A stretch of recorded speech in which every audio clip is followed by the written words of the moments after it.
Welcome all aspirants of contact teacher or initial appointed teacher in Government Secondary School of Odisha have a successful achievement.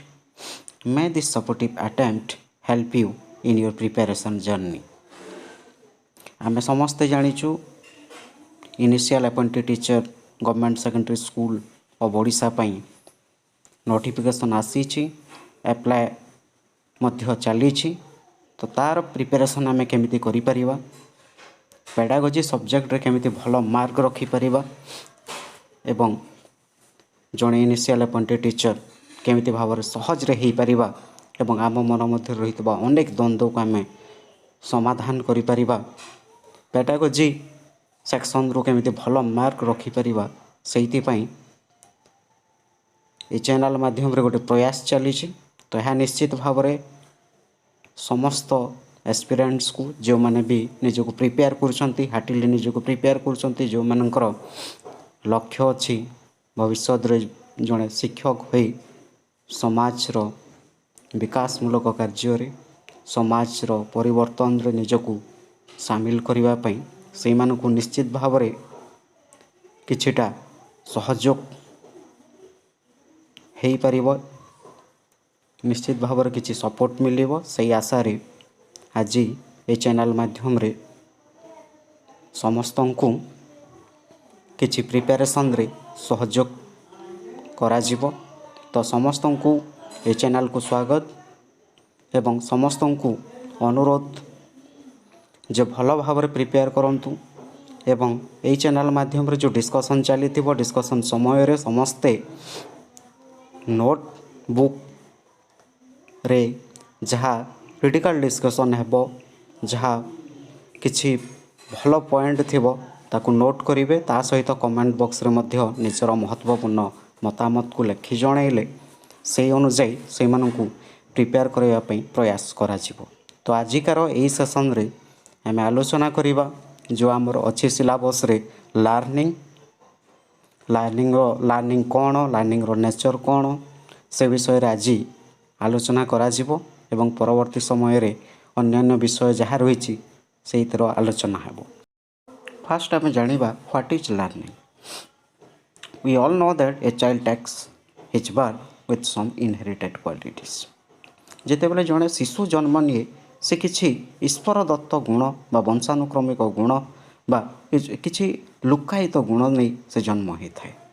After birth he comes in contact with the family members first and then with the members of the society। जन्म पर कौन हुए से पिला निज परिवार रो सदस्य मान संस्पर्श रे आसीता है तापर धीरे धीरे समाज रो अन्य सदस्य मान संस्पर्श रे से आसे। Gradually he modifies his instinctive behaviour and tries to adjust with his environment.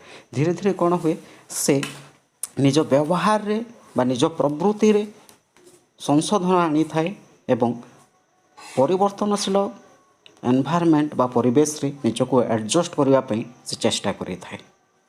He acquires knowledge habits attitude and skills from the society for a better living and this process continues till he goes to graveyard. तापर कौन हुए से परिवेश रे निजको adjust करने समाज ठारू ज्ञान अभ्यास मनोवृत्ति एवं दक्षता आहरण करी थाए। तो ये ज्ञान अभ्यास मनोवृत्ति एवं दक्षता ताकू बेटर लिविंग रे सहयोग करि थाए एवं एई प्रोसेसटा एंड हुए जेतेबेले व्यक्तिर मृत्यु होता है।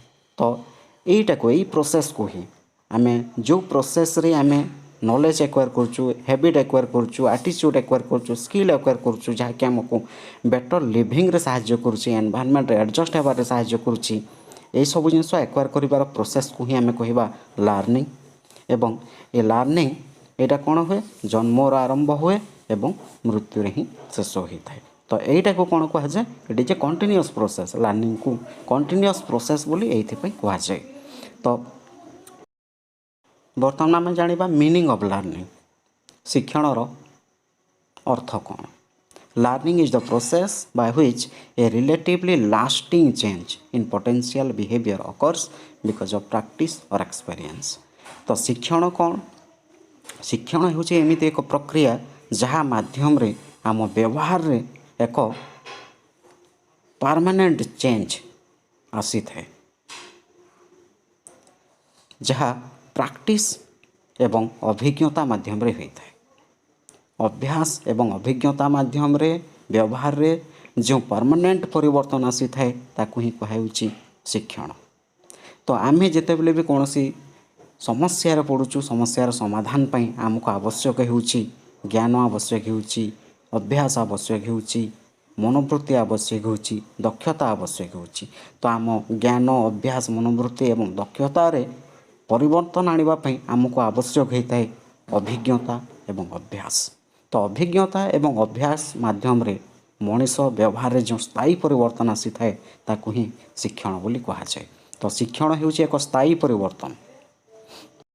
तो एइथिरु जानिबा कथा होउची जे शिक्षण केबे भी टेम्पोरारी बा कम समय मध्य आसुवा परिवर्तन को आम शिक्षण कहवा नहीं।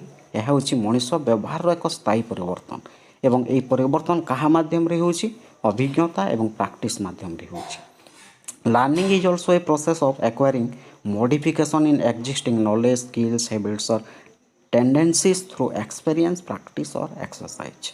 तो शिक्षण होउची एमिति एक प्रक्रिया जहाँ माध्यम रे आम कौन करिथाउ एक्जिस्टिंग नॉलेज आम पाखरे जो ज्ञान अच्छी, जो दक्षता अच्छी, जो अभ्यास अच्छी बा जो मनोवृत्ति जो गुण आम पाखरे अच्छी ताकू परिवर्तन करवा, ताकू मॉडिफाई करवा, से परिवर्तन आनिबार गोटे प्रोसेस होउची शिक्षण। एवं केमिति आसी थाए सेटा एक्सपीरियंस प्रैक्टिस और एक्सरसाइज अभ्यास एवं अभिज्ञता माध्यम रे ही आमे निज पाखरे थिबा ज्ञान दक्षता अभ्यास मनोवृत्ति इत्यादि आमे परिवर्तन आनी परिबा। तो लर्निंग को बुझीबा बर्तमान आम किसी महत्वपूर्ण डेफिनेशन बा संज्ञा को नेबा। अधिकांश डेफिनेशन आलोचना करिबार आवश्यकता नहीं, कॉन्सेप्ट क्लियर हवा बहुत आवश्यक। तो गेट्स एंड गेट्स तांको मतरे learning is the modification of behaviour through experience. तो ये सहज रे बुझी पारछु आमे जे मॉडिफिकेशन ऑफ बिहेवियर व्यवहार रे परिवर्तन को आम कहूँ शिक्षण एवं सेटा केमिति होई थाए थ्रू एक्सपीरियंस अभिज्ञता माध्यम रे व्यवहार रे परिवर्तन को आम शिक्षण कहि। तो यह होची गेट्स एंड गेट्स को डेफिनेशन। तापर क्रो एंड क्रो आउ जड़े शिक्षाविद learning is the acquisition of habit knowledge and attitudes. से कौन कहते लर्निंग होची एक्वायर करिबा। कौन एक्वायर करिबा हैबिट नॉलेज एंड एटीट्यूड अभ्यास ज्ञान एवं मनोवृत्तिर आहरण को से कहते शिक्षण। It involves new ways of doing things and it operates in an individual's attempt to overcome obstacles और to adjust to new situation. तो केतेबेले मनीष आवश्यक करिथाए जे ता ज्ञान रे ता मनोवृत्ति रे एवं अभ्यास रे परिवर्तन आवश्यक। जेतेबेले से किछि ऑब्स्टैकल्स निज रास्ता रे आसुतबा किछि ऑब्स्टैकल्स बा किसी समस्या को समाधान करने इच्छा करिथाए। तो it involves new ways of doing things कौन से भी कार्य को गोटे नुआ रूप में केमती करा सेटा होची शिक्षण। बा कौन से कार्य को गोटे नुआ रूप में करने मनीष जो प्रयास करिथाए सेइथिपे ताको आवश्यक होइते new knowledge skills and attitudes. Then to adjust to new situation नुआ सिचुएशन रे एडजस्ट होगापी न्यू एनवायरमेंट निज को एडजस्ट करने निज व्यवहार परिवर्तन करने आवश्यक। तो से मनीष कौन करे ऑब्स्टैकल्स बा बाधा विघ्न को केमिति से बाधा विघ्नर सम्मुखीन हेब बाधा विघ्न को टली आग को बढ़ से जो प्रयास करे सेटा ही हूँ तार लर्निंग जहाँ माध्यम रे से निज अभ्यास ज्ञान मनोवृत्ति रे परिवर्तन आनी था। बर्तमान आम लर्निंग रो किछि इंपोर्टेंट नेचर कथा आलोचना करिबा। आम लर्निंग रो मीनिंग एवं डेफिनेशन आम आलोचना कला। तो मीनिंग एवं डेफिनेशन को आम ठीक भाव में जो निरीक्षण करवा शिक्षण रो नेचर को आम आइडेंटिफाई करिपरिबा। अनेक गुड़े नेचर को आम निजे निजे लिखिपर। तो ये किसी इंपोर्टेंट आइडेंटिफाइड नेचर को आम डिस्कसन करवा। तो प्रथम टी है लर्निंग इज एडाप्टेशन और एडजस्टमेंट। आम मीनिंग रे भी देखीचु डेफिनेशन रे भी देखीचु जे न्यू सिचुएशन रे निज को एडजस्ट करने आम कौन करूँ निज व्यवहार परिवर्तन आणु। All persons continuously interact with their environment. आम समस्ते निज परिवेश सहित सब बेले आम परिवेश संस्पर्श आसूचु परिवेश जमी परिवर्तन होउछि सेही अनुसार निजक परिवर्तन करबा पे आम चेष्टा करूछु through a process of continuous learning the individual prepare himself for necessary adjustment और एडाप्टेशन। तो शिक्षण माध्यम रे ही कंटिन्यूअस शिक्षण माध्यम रे ही कंटिन्यूअस लर्निंग द्वारा ही आम परिवेश सहित निजक खाप खुई चली पारुछु। तो से कहुच्छी लर्निंग इज एडाप्टेशन और एडजस्टमेंट। नेक्स्ट हूँ लर्निंग इज इम्प्रूवमेंट। आम डेफिनेशन रे भी देखला जे लर्निंग कौन हूँ कौथर इम्प्रूवमेंट करे से आम एक्जिस्टिंग नॉलेज हैबिट और एटीट्यूड इम्प्रूवमेंट करे। तो learning is often considered as a process of improvement with practice और ट्रेनिंग। आम बारंबार जदि प्रैक्टिस करवा अभ्यास करवा ट्रेनिंग तालीम नवा ताहले आम भीतर जो ज्ञान अच्छी जो दक्षता अच्छी ताहा निश्चित भाव में इम्प्रूव कर। We learn many things which help us to improve our performance। आमे प्रतिदिन प्रति मुहूर्त अनेक गुड़े जिनस शिखुचु जहाँकि आम परफॉर्मेंस को इम्प्रूव कर साहाय्य करुच्ची। से कहुच्छी लर्निंग इज इम्प्रूवमेंट। नेक्स्ट हूँ लर्निंग इज ऑर्गेनाइजिंग एक्सपीरियंस। आम जानिला जे शिक्षण समय आम अनेक जिनस अनेक अभिज्ञता आम पाऊ कि शिखा समय आम कि अभिज्ञता पाऊ। तो learning is not mere addition of knowledge केवल ज्ञानर एडिशन बा ज्ञान संजयीकरण प्रक्रिया को आम शिक्षण कहवा नहीं। शिक्षण माध्यम ज्ञान संजयीकरण हुए ता सहित it is the organisation of experience. Learning process रे आम कौन करूँ आम निजर प्रीवियस अभिज्ञता को पूर्व अभिज्ञता को आम कौन कर संगठित करमर आम प्रति मुहूर्त अनेक अभिज्ञता पाऊँ।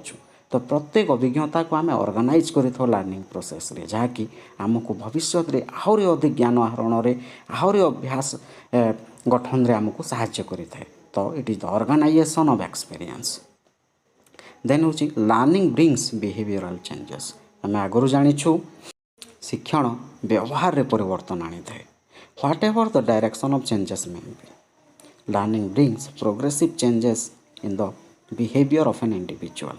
एठी मन रखा हेब जे शिक्षण माध्यम आम व्यवहार में परिवर्तन होता है किंतु तार डायरेक्शन बा तार दिग जहाँ हो ना कहीं सेटा सब बेले प्रगतिशील परिवर्तन होता है। शिक्षण माध्यम प्रोग्रेसिव चेंज आसी थाए यहाँ को मन रखा हेब जिते बे ऑप्शन आसो जे लर्निंग रे जो बिहेवियरल चेंजेस आसी थाए सेटा केमिति होता है what type of behavioural changes सेटा सब बेले प्रोग्रेसिव चेंजेस आग को बढ़ी था आम से हुए तो आम नेगेटिव हो पारे बा पॉजिटिव हो पारे नेगेटिव एरिया रे चेंज हो पारे कि नेगेटिव थिंकिंग हो पारे आम भितर बा पॉजिटिव थिंकिंग हो पारे किंतु सब बेले प्रोग्रेसिव चेंज हे सेटा प्रगतिशील हे। नेगेटिव आड़ को जो जाऊँगी नेगेटिव चिंताधारा सेटा बढ़ी बढ़ी चलो कि पॉजिटिव आड़ को जब आम चिंताधारा बढ़ुचे ताहले पॉजिटिव आड़ को जीव। तो शिक्षण जहाँ किसी भी आम शिखुचु यहाँ नुहे आम सब पॉजिटिव कथा शिखुचु आम नेगेटिव कथा शिखुचु। तो लर्निंग कौन हम learning brings progressive changes in the behaviour of an individual. Next nature हूँ लर्निंग इज एक्टिव। शिक्षण हूँ एक सक्रिय प्रक्रिया। Learning does not take place without a purpose and self activity. बिना उद्देश्य शिक्षण केवे मध्य सफल हो न थाए कि सेल्फ एक्टिविटी नहेले शिक्षण सफल हो न थाए। जी शिखुचे से निजे एक्टिविटी करवा दरकार निजे एक्टिव रहा दरकार निजे सक्रिय न से शिखिपारनी। In any teaching learning process the activity of the learner counts more than the activity of a teacher. कौन सी भी शिक्षण शिक्षादान कार्य हो से जदि लर्नर जदि एक्टिव नथिबे ताहले टीचर को प्रभाव बा टीचर को टीचिंग प्रभाव ता ऊपर पड़ो ना बा से लर्न कर पारे। तो लर्निंग पाई दरकार एक्टिवनेस से कहुई लर्निंग इज एक्टिव प्रोसेस।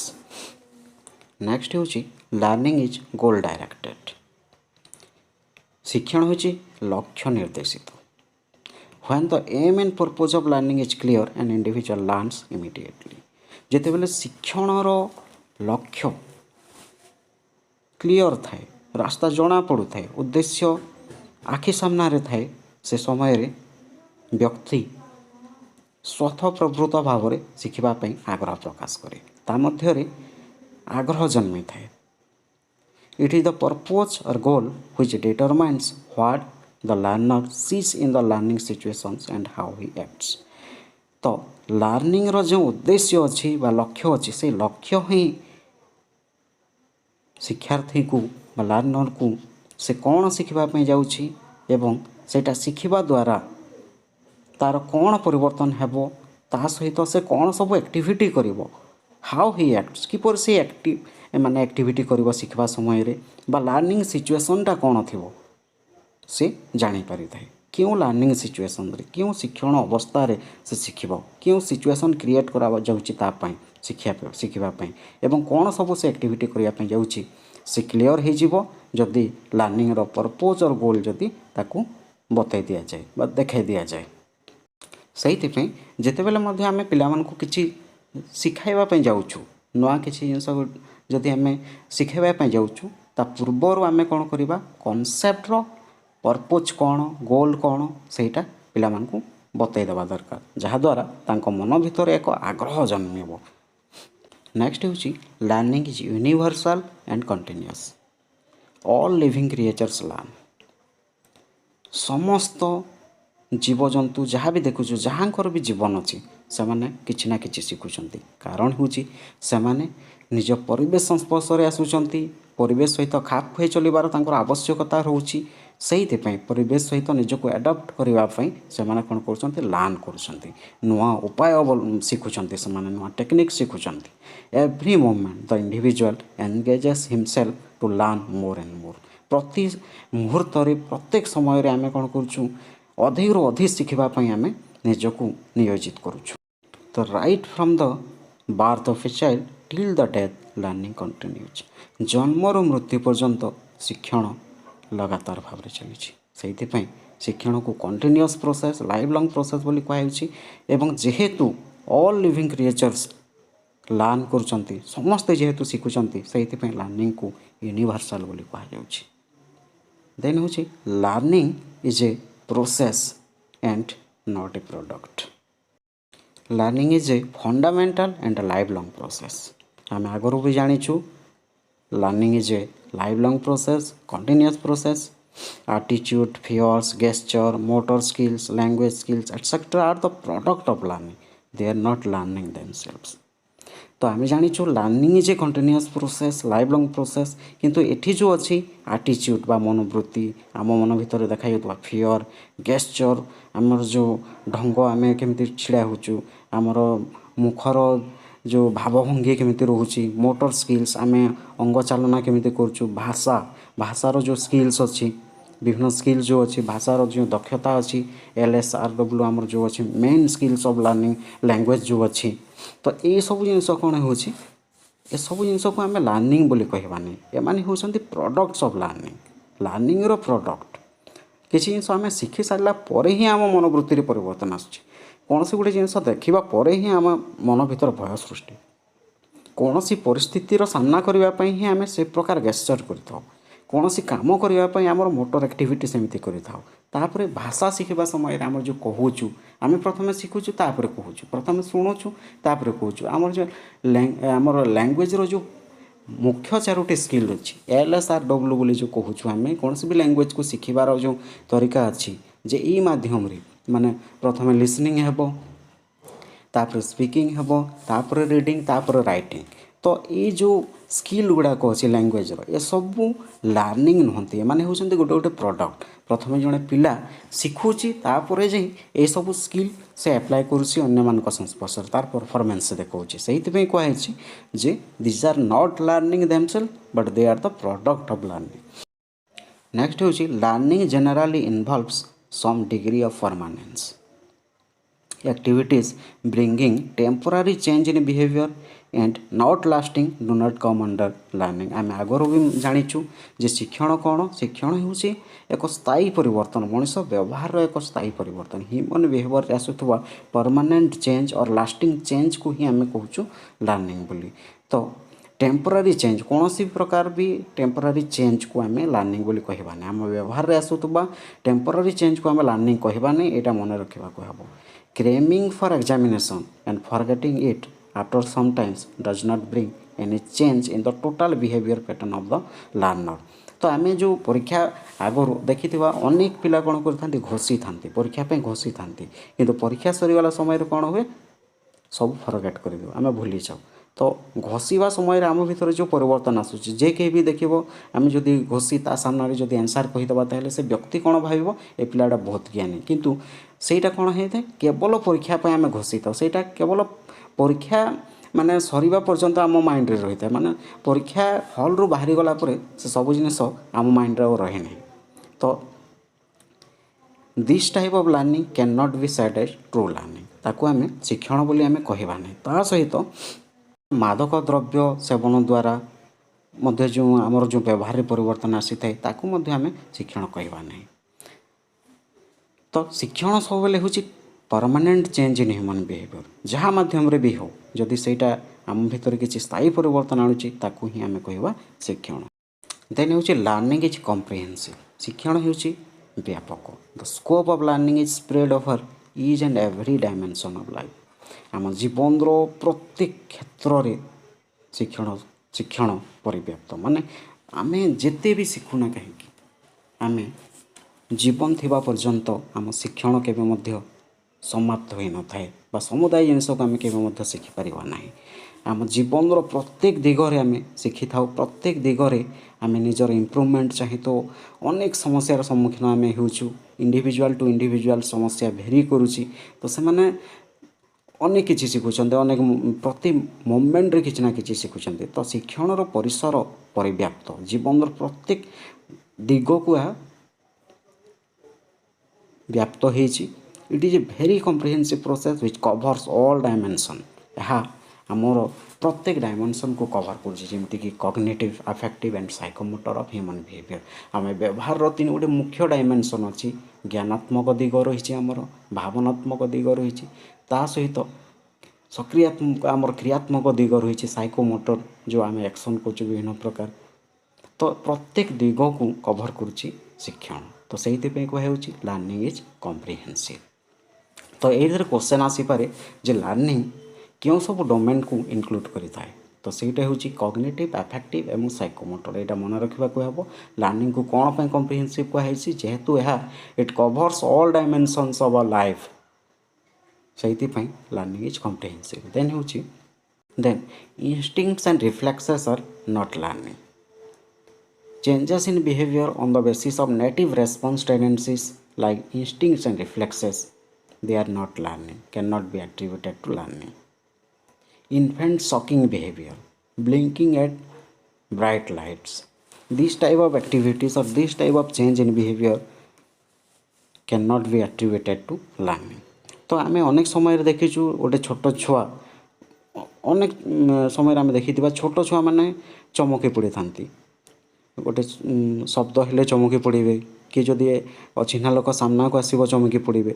तो जो व्यवहार जो शॉकिंग बिहेवियर जो देखा जो परिवर्तन टिके देखा इनफैंट्स जो आश्चर्य हो जाती चमकी पड़ुंट सहीटा को आम लर्निंग कहबानी। ता सहित ये गोटे जिन अच्छे जे आखिरे जदि आखिरे जदि कौन उज्ज्वल जिनस पड़ो बा लाइट हो तो आखि से बंद कर देते। यहाँ समस्त एठारे होता है, केवल जो इनफैंट नुहे आखि बंद करदेवा।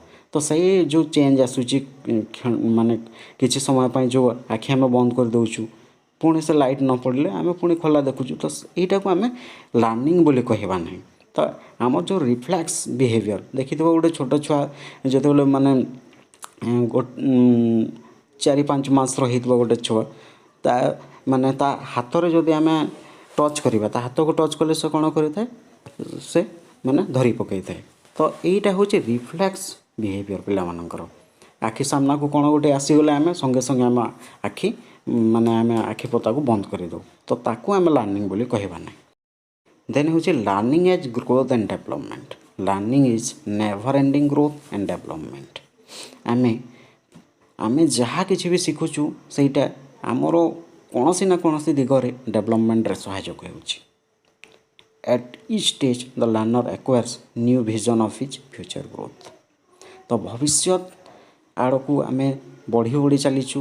तो प्रत्येक एक्सपीरियंस आमको साहाय्य करुछि आग को बढ़िबारे।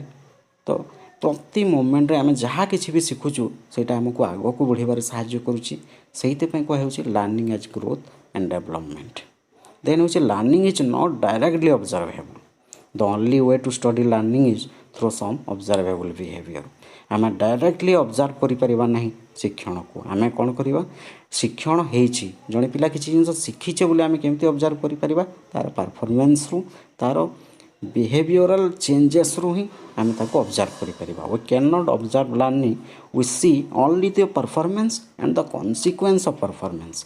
आम लर्निंग को डायरेक्टली ऑब्जर्व करि परिबा नै, निरीक्षण करि परिबा नै, किंतु आमे जणे पिलार परफॉर्मेंस को देखि बा परफॉर्मेंस रो कॉन्सिक्वेंसेस फलाफल को देखि आमे कहि परिबा जे से पिला निज एक्जिस्टिंग नॉलेज स्किल हैबिट बा टेक्निक्स रे चेंजेस आनी से किसी ना किसी शिखी से नुआ वे रे किसी एक्टिविटी करुँची, new way of doing things.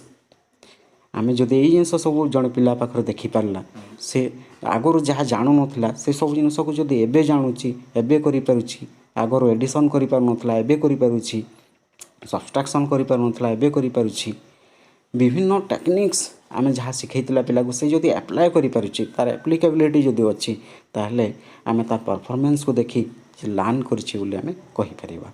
तो आजिकार ए सेशन रे आमे डिस्कशन कला लर्निंग कोन, तार इंपोर्टेंट किसी डेफिनेशन देखिला, लर्निंग रो मीनिंग देखिला, ता सहित किसी इंपोर्टेंट नेचर ऑफ लर्निंग देखिला। तो ये सब जिनिस निहाती भाव में प्रिपेरेसन रे हेल्पफुल हेबो एवं जो माने भी नोट करने चाहूँगे से स्क्रीनशॉट नहीं नोट करें। तो आजिकार ये सेशन रे पार्टिसिपेट कर समस्त को बहुत बहुत धन्यवाद एवं कमेंट बॉक्स रे निहाती भाव में निजर मतामत लिखे जहाँद्वारा कि आहरी इंस्पिरेशन मिलवा एवं भल प्रिपेरेसन रे सहयोग हो पार। So very thanks for watching this video. I am waiting for your lovable comments and suggestive comments. Thank you.